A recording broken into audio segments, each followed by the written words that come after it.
प्रस्ताव पर बातचीत करने के लिए मेरे साथ हरियाणा के संसदीय कार्य और शिक्षा मंत्री कंवरपाल गुर्जर है। सर, बुरी तरीके से गिरा है अविश्वास प्रस्ताव। आपका वोट जो 55 रहा और विपक्ष का 32 वोट रहे, क्या किस तरह से देखते हो, क्यों गिरा ये प्रस्ताव? देखिए, हमने तो पहले कहा था आपके साथ के ये जो अविश्वास प्रस्ताव है ये केवल केवल खबरों में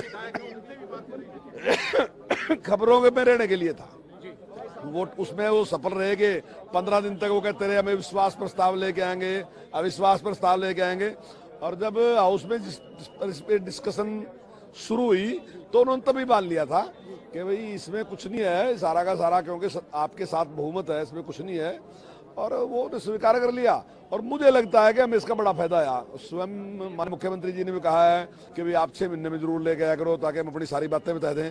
और मैं समझता हूं कि जिन लोगों ने भी डिबेट देखी, आपके चैनल के माध्यम से अपील भी लोगों से कि भाई आपको देखना चाहिए, और मैं मानता हूं कि जिन किसानों ने आज डिबेट देखी होगी तो निश्चित तौर से भ्रम क्लियर हो गया होगा कि ये बिल निश्चित और 100% किसान के हित के बिल हैं। स्वयं हुड्डा साहब ने इस बात को स्वीकार किया कि बिलों में कमी नहीं है, कोई भी बिल ठीक है। लेकिन उन्होंने एमएसपी की बात कही, वो सीएम साहब ने क्लियर कर दिया कि एमएसपी कानून के नुकसान है जिस प्रकार से, और ना ही एमएसपी कानून बन सकता है, वो सारी बात उन्होंने स्वीकार की।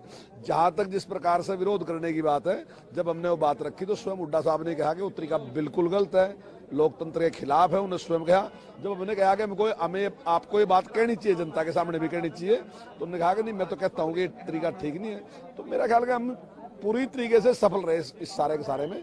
यानी अविश्वास प्रस्ताव के जरिए विपक्ष ने आपको मौका दे दिया, जो बात आप किसानों के बीच में, लोगों के बीच में जाकर नहीं पहुंचा पा रहे थे, वो आपने सदन से पहुंचा दी। बिल्कुल बिल्कुल, सदन के माध्यम से गई वहां, और हमने बार बार अपील करी कि लोगों को ये बात सुननी चाहिए, उसको सच्चाई का पता चलेगा। बहुत मुश्किल से बातचीत करेंगे। ये संसदीय कार्य मंत्री है, वो ये कह रहे हैं कि अविश्वास प्रस्ताव का सरकार को फायदा हुआ है और वो इस सदन के जरिए लोगों तक अपनी बात पहुंचा पाए हैं।